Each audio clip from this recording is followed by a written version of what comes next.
Olá, muito boa noite, seja bem-vindo ao programa DNA com gente que faz e acontece. Bem, o nosso convidado hoje tem 48 anos e nasceu em São Paulo, onde viveu grande parte da sua vida. Formou-se em 91 no curso de Engenharia Civil pela Universidade Mackenzie e fez pós-graduação em Finanças no IBMEC. Atualmente mora em Belo Horizonte com a sua esposa e as suas 3 filhas. Em 2014, ocupou a diretoria de infraestrutura do BH Airport desde o início da concessão em junho de 2017. Depois se tornou presidente, cargo que ocupa até hoje. Estamos recebendo o Adriano Pinho no DNA, né? É prazer. Muito obrigado. E o DNA passa aqui, que não vamos exatamente destrinchar esse novelo aí, mas passa também por uma boa oportunidade de conhecer o Adriano. Adriano está quantos anos aqui em Belo Horizonte, Adriano? 4 anos aqui em Belo Horizonte. 4 anos em Belo Horizonte. Você sabe que muitas vezes você convive aí 40 anos, não 4 com as pessoas, mas ninguém sabe quem é. E o programa DNA ele é uma oportunidade também da gente falar um pouquinho e conhecer as pessoas que fazem e acontecem, como é o lema aqui do nosso programa também. Bem, e o DNA do Adriano, como é que é? Veio de São Paulo, o que ele traz aí, que valores que ele traz aí do berço aí? Bom, primeiramente, boa noite a você, boa noite, Paulo, a todos os seus telespectadores. Adriano veio de São Paulo, mas também correu muito lugar aqui no Brasil. A gente costuma dizer que somos trecheiros, né? Já morei em São José dos Campos, Brasília, estive aqui em Minas Gerais no início da minha carreira. Qual cidade? Aqui em Belo Horizonte. Em Belo Horizonte. Eu lembro que em 1991, no ano de minha formatura, passei 30 dias aqui em algumas empresas, da qual comecei a minha carreira. Portanto, a relação com Minas, apesar de muito intensa nesses 4 últimos anos, ela já é bem antiga. Mas o DNA passa por português, você me dizia que não? Exatamente. Meu pai é português. Pois, diga aí. Como diz lá, né, além da cidadania brasileira, eu sou cidadão português, meu pai é português importado, como costumo brincar. Minha mãe é brasileira. Nascida e criada em São Paulo até a minha graduação na universidade. De lá, a partir da minha graduação, sempre buscando os caminhos que a profissão podia me abrir. Mas aí já tinha um norte aí no DNA, e vinha com o quê? Com tecnologia, com o quê? Engenharia, né? Que não vou falar aí para frente. Eu costumo dizer que a gente se forma engenheiro, mas a vida nos transforma. Eu posso dizer que eu trabalhei como engenheiro, fiz MBA e pós-graduação em finanças, trabalhei na área financeira, na área de telecom, mas uma coisa nunca saiu do meu DNA, que foi trabalhar entre a iniciativa privada e o poder público. Antes disso, temos aqui o nosso Adair e a mãe. Adair é minha mãe, é um nome difícil. Adair, me desculpe aqui. Né? E aí, já tinha engenheiros também, não? Não, minha mãe é professora, meu pai, como falei, português, veio para o Brasil com 17 anos, lá em 1953, sem nada, uma mão na frente e outra atrás, e graças a Deus, com muito esforço familiar, a gente conseguiu dar uma oportunidade de estudo e de colocação. A partir daí, da minha graduação, vamos dizer assim, que a gente caminhou com as próprias pernas e tentei... Quantos irmãos aí? Tenho mais um irmão, estudou comigo. Pois é, ele também fez engenharia, não? Foi uma coisa curiosa. Nós estudamos juntos no colégio técnico, cada um num ano, e em 1991 nos formamos juntos. Passamos 5 anos de engenharia e fizemos a graduação na mesma turma. Você tem cara de Caxias? Não, isso é só para enganação. Você ficava no fundo da sala ou na frente? Não dava tempo, eu ficava na frente, porque ficava na frente quando eu estava acordado, quando eu precisava dormir ia para o fundo. Porque 5 anos de escola de engenharia trabalhando ao mesmo tempo, não dava muito tempo. Não. É mesmo? Mas estudava à noite então? Não, eu conseguia fazer esquema de trabalho e estudo nos primeiros anos de manhã, à tarde e finalmente à noite. Na Mackenzie? No Mackenzie. Eu já era técnico em edificações e consegui trabalhar durante esse tempo todo. Pois é, do DNA da família não tem nada a ver, mas por que engenharia que foi? Na verdade, se a gente falar do DNA da família, a gente pode remeter à árvore genealógica do meu pai, que meu avô em Portugal era pedreiro. E quando veio para o Brasil, alguns dos irmãos dele também continuaram a profissão. Então, quando eu visito minha família em Portugal, eu começo a observar a herança do meu avô e da minha família lá em Portugal. Em construir em pedra.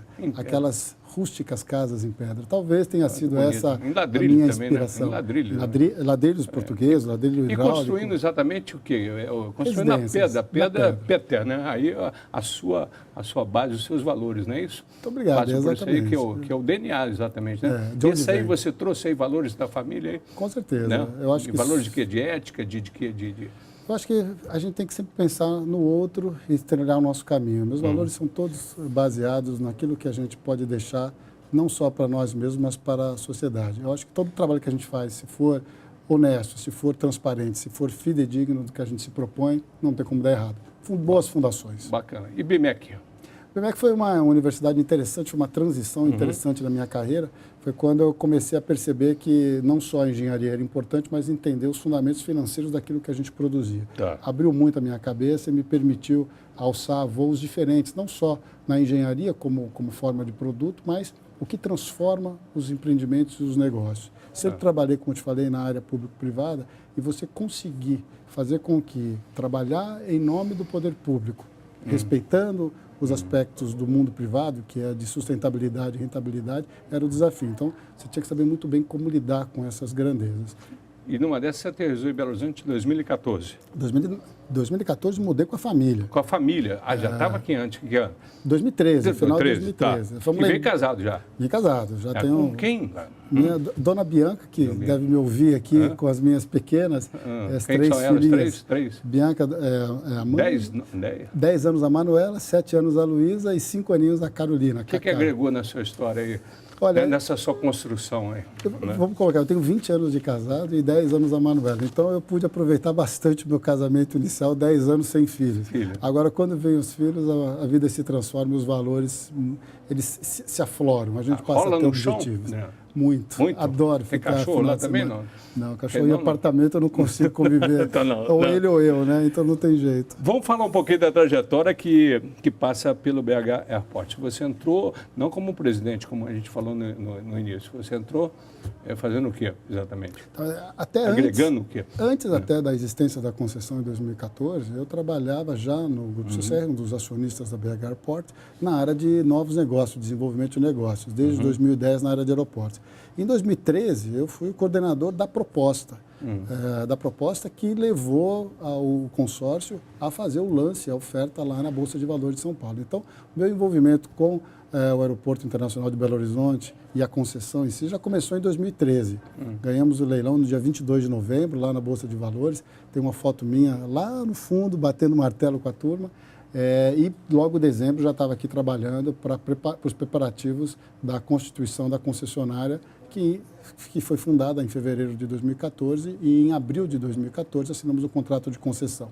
Em maio eu trouxe a família para me estabelecer de forma definitiva em Belo Horizonte, poder, com todo o conhecimento adquirido do período, dar sustentação à nossa querida BH Airport, que tem se esforçado para fazer o melhor em serviço para a cidade. Mas aí você trouxe também um prazo para cumprir, né? Como é que foi conciliar a família com prazo? Olha, o pior prazo que existe... Com quanto tempo que tinha construído a expansão? A fase 1B, que a gente chama, que é a primeira fase de expansão, ela tinha que estar pronta em 18 meses.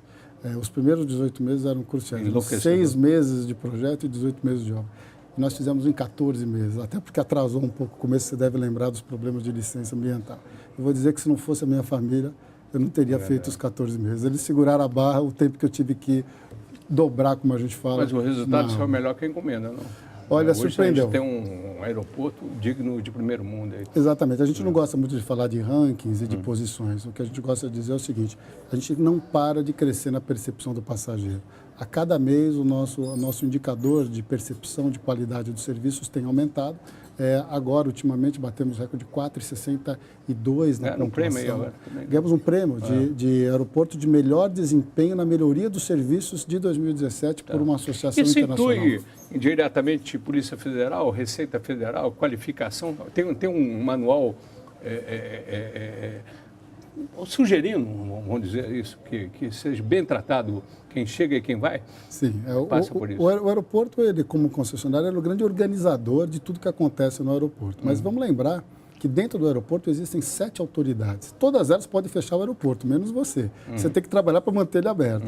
Então, obviamente, que nós trabalhamos em conjunto com todas as autoridades, Receita Federal, Polícia Civil, Polícia Militar, DER, Anvisa, Vigiagro, Secretaria Estadual e, obviamente, cada um com a sua prerrogativa, cada um com a sua necessidade. E nós temos um indicador que mede a cortesia do serviço Bacana das isso. autoridades. E quando a gente percebe que o indicador pode ter algum problema de percepção, algum relato da ouvidoria, nós procuramos de maneira cortês e colaborativa trabalhar junto com as autoridades para melhorar o atendimento. Afinal, são 7 mil funcionários, é isso? A gente chama de comunidade aeroportuária. Uma cidade. É uma cidade. Tem mais gente que frequenta o aeroporto. O presidente é prefeito, então? Não gosto desse termo, não, porque o prefeito ainda tem a prerrogativa. Seria mais fácil, talvez. Entendi, né? Mas 24 horas, full time ali, um negócio... É incrível. Você tem 24/7, o que a gente chama de trabalho ininterrupto. Temos que organizar os turnos, temos que estar preparado com sistemas bastante eficientes que não podem falhar. Temos que cuidar para que o passageiro seja atendido. E o passageiro não é todo igual, não. Ultimamente nós mapeamos, existem 30 tipos diferentes de passageiros com necessidades diferentes. Desde aquele passageiro que viaja com família, até aquele que nunca viajou, ao executivo, ao cidadão que vem de férias ver a família, aquele que não sabe ler, aquele que não tem paciência porque quer ver o voo chegar perto. E então, cada um, aquele que precisa de assistência de cadeira de rodas, aquele que não precisa. Então, cada tipo de passageiro, com cada perfil de passageiro, precisa de um atendimento adequado. E nós estamos nos esforçando para que não falte nada para nenhum deles. Tá, a ampliação chegou, teve uma parte polêmica aí, agora é tudo tranquilo. Tem algum gargalo ainda, alguma coisa pegando? Olha, tem um grande desafio que a gente ainda tem, que é terminar a reforma do Terminal 1. Eu queria lembrar que a reforma do Terminal 1 era previsto para a época da Copa do Mundo, em 2014. Infelizmente, ela não foi concluída e estamos em negociações avançadas com o Ministério dos Transportes para concluir essa reforma no terminal, que eu tenho certeza que vai levar o nosso aeroporto no mesmo nível que existe aí o Terminal 2, que vocês conhecem, que é tão bem avaliado e agraciado pelos passageiros. E Pampulha, polêmica da Pampulha, o que é pedra no sapato, o que é, dá para somar, dá para dividir, como é que é? Situa aqui o meu telespectador. Bom, a Pampulha é um aeroporto, obviamente, importante para a região metropolitana, e que no ambiente da região metropolitana, que a gente chama de Zona TMA, que é a Zona Terminal de Belo Horizonte, ele teve um papel enorme desde a sua inauguração em 1933. Lá na década de 70, percebeu-se que Pampulha era pequeno para suportar o desenvolvimento de uma região. E na década de 80 foi construído o Aeroporto Internacional de Belo Horizonte. Né? Um investimento público extraordinário, na época foram 550 milhões de dólares. Imagina, na década de 80, quanto que não é isso a dinheiro de hoje. Passou-se 20 anos sem uma política clara de desenvolvimento e exploração, até que, em 2005, houve a transferência dos voos da Pampulha para o Aeroporto Internacional. O que a gente tem que olhar em retrospectiva é por que se optou pelo nosso aeroporto internacional e por que nesse momento em que o tamanho da nossa região metropolitana atinge aí 6 milhões e meio de habitantes e movimenta 10 milhões de passageiros, dividir essa demanda novamente pode ser prejudicial para a própria região. Então, eu cito 3 fatores importantes. O primeiro é a frequência e os destinos, né? A quantidade de rotas que você pode partir diretamente de um aeroporto. É um hub. Um hub. Você sabe, você é usuário dos nossos voos internacionais, você pode hoje sair de manhã e voltar à noite de Belo Horizonte. Se não houver voos alimentadores, esses voos provavelmente não vão existir. Ou vão existir em menor quantidade. Nós saímos numa posição inicial de aproximadamente 28 destinos. Hoje nós temos 44 destinos diretos. Esses destinos só acontecem porque grande parte dos passageiros estão simplesmente de passagem indo de um lugar para outro. E se não for isso, não funciona, né? Não promove desenvolvimento. Morre na praia? Você não sustenta o voo até outra destinação, exatamente. Então esse é o primeiro ponto que, para o passageiro, para o morador de Belo Horizonte e da região metropolitana, ele vai acabar tendo menor quantidade de frequências e menor quantidade de destinos, o que encarece a passagem. Então, no nosso ponto de vista, nesse momento, com uma capacidade de 22 milhões de passageiros, para processar 22 milhões de passageiros no aeroporto internacional. A Pampulha, com uma exploração eficiente do site, você poderia chegar facilmente a 7, 8 milhões, mas hoje ela movimentaria 2 milhões. Se você somar tudo isso, você fala, poxa, 24 milhões hoje, para um futuro de mais ou menos 50, e uma população de 6 milhões, ele é incompatível. Nós temos vários exemplos no mundo em que quando você divide a oferta e a oferta é muito maior que a demanda, você acaba segregando as companhias aéreas e desestimulando a formação desses hubs. Então, o que acontece em médio e longo prazo? O desenvolvimento regional acaba sendo prejudicado. Está resolvida a questão? Não está, mas tem um terceiro fator que eu não queria deixar de colocar, além disso, que é custo para a União, custo para o erário. Nós temos uma concessão estável, com uma projeção bastante forte de crescimento, estamos fazendo vários investimentos, fizemos quase R$1 bilhão de investimentos e estamos planejando muito mais. Expansão de mais um terminal, quando passar dos 22 milhões de passageiros, e a segunda pista para suportar esse crescimento. Se você colocar tudo isso na conta e tirar de 20% a 30% dessa demanda para Pampulha, você pode criar necessidade de mais capital. E se você levar em consideração a necessidade de investimento em Pampulha, porque é necessário adequar não só a questão de segurança, de riscos operacionais, risco aeronáutico, ampliação do próprio terminal, você pode ter, para o lado do erário, uma conta que não fecha. Porque para cobrir a necessidade de caixa em BH, mais os investimentos na Pampulha, a conta final para o erário, para o Caixa da União, é muito pior. Então, o que a gente costuma dizer é que essa conta não tem significado, não tem sentido econômico quando você olha os investimentos já feitos e a capacidade ofertada. Mas, voltando à sua pergunta, se está resolvido ou não. Não está. O assunto está sendo discutido no TCU. O TCU, ele liminarmente suspendeu a operação desses voos na Pampulha, e nós esperamos não só a confirmação em caráter definitivo no mérito, como também uma discussão de uma política pública que vai dizer para que caminho nós devemos seguir para melhorar a qualidade do serviço aeroportuário aqui em Belo Horizonte. Eu tenho que chamar o intervalo, mas uma perguntinha antes aqui.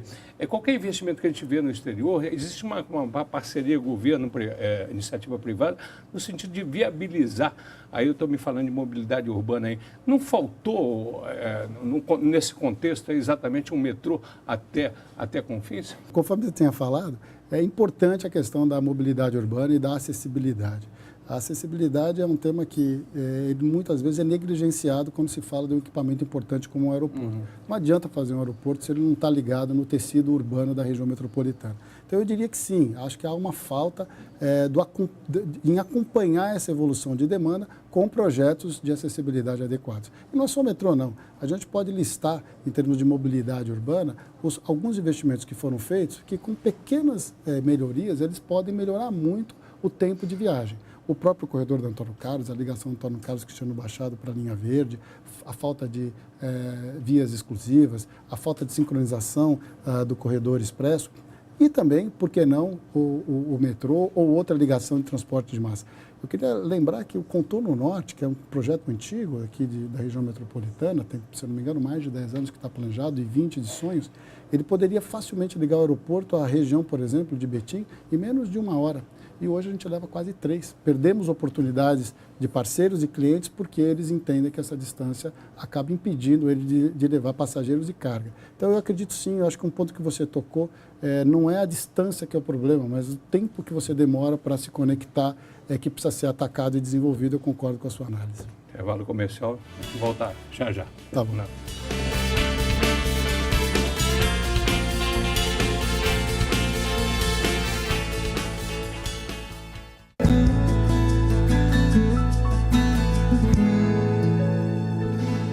Bem, a gente volta com o programa DNA, que tem como convidado hoje o Adriano Pin, ele que é o presidente do BH Airport. Grande prazer tê-lo aqui. Quem está situando aqui agora, ele deu um contexto exatamente do momento do aeroporto, um momento muito significante, que passou polêmica ou não, continua.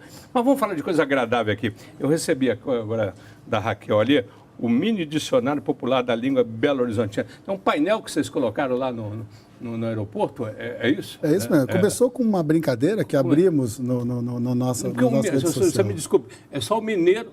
O que foi? Hein? Teve...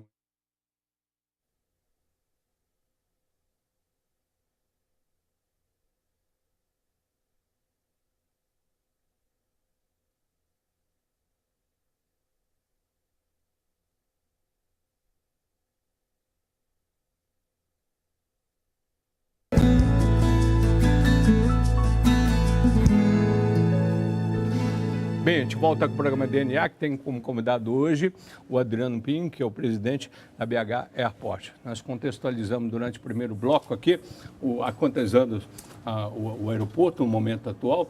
Mas agora vamos falar aqui para fechar esse capítulo do aeroporto, para a gente entrar um pouquinho em você, Gui. Eu recebi aqui da Raquel o MIDI Dicionário Popular da Língua Belo-Horizontina. Do mineiro todo mundo conhece. Eu não sabia que o Belo-Horizontino tem. Isso é um painel que vocês colocaram, né? Isso começou com um painel, com uma abertura nas nossas mídias sociais sobre termos e padrões do nosso dicionário, e foi um sucesso absurdo. As pessoas começaram a colaborar e surgiu a ideia de fazer essa versão menor. Como colaborar, né? Pode entrar no nosso Facebook, se tiver um verbete ou algum significado que você fala, isso é típico de Belo Horizonte, manda pra gente que nós estamos organizando esse livro maravilhoso. Dá um exemplo aqui, você tem na cabeça alguma coisa aqui que hilariante aqui dentro? O Aiçô está aí também. O Aiçô? Nó, o que mais? Um ovo, a cidade é um ovo, tem vários. Mais? Mas solta mais um aí. Tem um? Tem um NEM. Esse nem. A mim? Nem. Nem? Nem sou. A Raquel está soprando ali também. Agora, vem cá, independente disso, para a gente passar. O aeroporto também tem um espaço cultural hoje, multiuso aí também. O que a gente percebe é que o aeroporto, enquanto instrumento público, né, a serviço da população, ele deve proporcionar essa oportunidade cultural e turística. Hoje nós estamos fazendo todo um trabalho de facilitação no trade de turismo e cultura. O dicionário, assim como outras iniciativas nossas, como as apresentações de luz e música, apresentações da Orquestra Sinfônica lá no próprio terminal, as exposições de arte e de exposições itinerantes de vários artistas são promovidas pelo aeroporto. Nossa ideia é aproximar a oportunidade do passageiro de conhecer um pouco mais da cultura belo-horizontina. Tá. No âmbito pessoal, o que falta aí ao alcançar? Olha, presidente já tal. Eu acho que o mais importante do âmbito pessoal é a gente continuar no equilíbrio da nossa vida com a família. Eu tenho 3 filhazinhas e vou te falar, dá um trabalho danado em casa. Andar de bicicleta é fácil, o difícil é andar com 3 ao lado. Pois é, a bicicleta não pode cair, né? Então não pode parar de pedalar, não é isso? Exatamente. E quando você não está pedalando, é um esporte que você gosta, né? Gosto muito. Eu adoro para relaxar, fazer as trilhas com os amigos, os vizinhos. E quando eu posso, eu carrego a meninada. As minhas 2 mais velhas já vão comigo para as trilhas. Já vão. A pequenininha ainda não, mas está aprendendo. Fora a bicicleta, tem um esporte, alguma coisa? Adoro ficar em casa e ler bons livros e curtir com os amigos. Algum de cabeceira, assim, eterno? Eu tenho 2 livros que eu gosto muito de ler, né? Você vai achar curioso, mas eu leio os mesmos livros que minhas filhas lêem para incentivá-las a ler e poder contar as histórias com eles. É um bom exemplo. Então eu pego aí Terras de Histórias, Harry Potter, Desaventuras em Série, todos esses livros infantis e fico trocando ideia com elas. No passado, o presente e o futuro. E no futuro. E gosto também de principais livros sobre lideranças, sobre economia, leio muito sobre... um livro que eu estou lendo que está sendo muito interessante sobre o poder da comunicação. Você, comunicador, deve saber e achar bem interessante. Livros que me inspiram, me ajudam na minha carreira. Esses são os que eu mais gosto de ler. E o hobby? Além da bicicleta? Olha, além da bicicleta. Passear com a família, né? A gente não pode... Família. Família. Minha família é meu hobby principal. Viagem? Eu viajo muito com a minha família, principalmente nos feriados e finais de ano. Então, Páscoa, final de ano, Carnaval, eu gosto de sair com eles e curtir. Na Algum verdade, destino? Não, eu tenho um cantinho lá em São Paulo, perto da praia, mas você sabe que ultimamente os meus finais de semana têm sido ocupados, sabe com o quê? Com os amigos aqui de Belo Horizonte. Depois que você aprende a frequentar a casa, fazer churrasco e tomar uma cerveja... Aprende. Aí você fica bem recebido, porque você achou no primeiro momento que o mineiro era meio receoso quando vem de fora ou não? Não, eu sempre fui muito bem recebido, bem acolhido, mas eu não tinha ideia que eu fosse ser tão acolhido a ponto de ter que escolher festa, viu? E olha, eu vou te falar, queria ciúmes, que se você vai numa e não vai na outra, você tem um problema, então você tem que ir em todas. Haja final de semana e haja fígado para aguentar. Haja barriguinha também. Time São Paulo ou Corinthians? São Paulo. Por quê? É um time de coração desde criança, não tem explicação. O time de futebol a gente sente, a gente não escolhe. Aqui não, quando vai em São Paulo...